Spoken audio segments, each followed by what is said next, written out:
අම්මේ. මේ අන්තිම වතාව. මේ 2020 අවුරුද්දනේ. තාමත් ඔයාලා මාව රක්තියාදු කරනවා මේ නොදන්න කෙල්ලෙක් නිසා.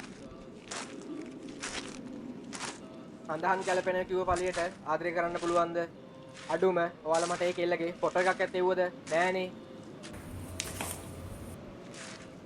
මං තා විනාඩි 5ක් ඉන්නවා. ඒ කෙල්ල නාවේ නැතුනොත් මං ගියා.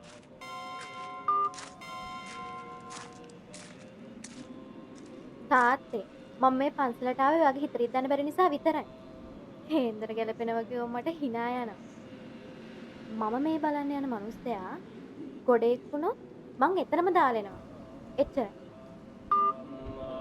සම්බුද්ධෝ විද්‍යාචරණ සම්පන්නෝ සුගතෝ ලෝකවිදු අනුත්තරෝ පුරිස ධම්මසාරතේ සත්තා දේව මනුස්සානම් බුද්ධෝ භගවාති සක්ඛාතෝ භගවතා ධම්මෝ excuse me.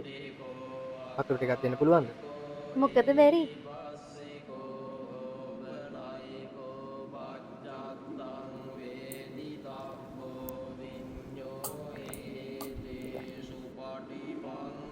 thank you.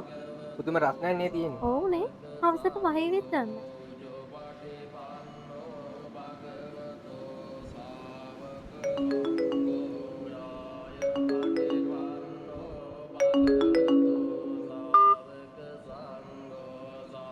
මල වදයක්. මේ හදාන් හොයාගත්ත වැඩ කහන්න ඕන මල් වට්ටිය. ඇයි? ඔයත් ජ්‍යොතිෂය නිසා ලොකු ප්‍රශ්නක දෙන්නේ. ඒ ගැන නම් කතා කරලා වැඩක් නෑ. වෙන්න පුළුවන් ලොකු ප්‍රශ්නයක දැන් ඉන්නේ.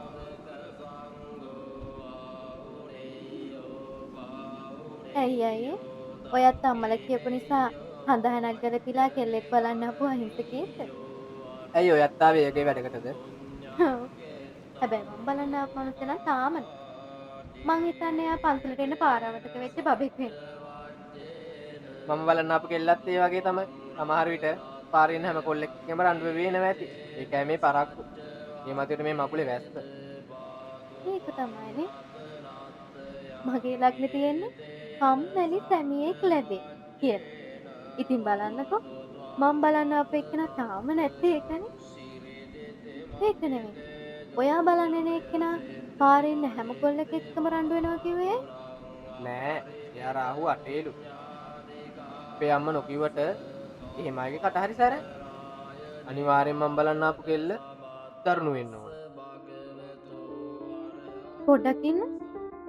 ඔයා බලන්න ආපු කෙනාගේ නම මොකද්ද? සිත් මිලු. ඇයි ඔයා බලන්න ආපු කෙනාගේ නම? නමිත? ඔයා දර කම්මැලි සැමියා. ඔව් අද එතකොට අර දරුණු කෙල්ල.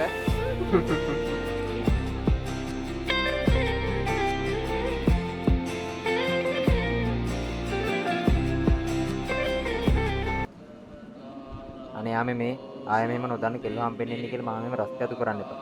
මට එපා වෙලා තියෙන්නේ. මන් තියනවා මේ ෆෝන් එක.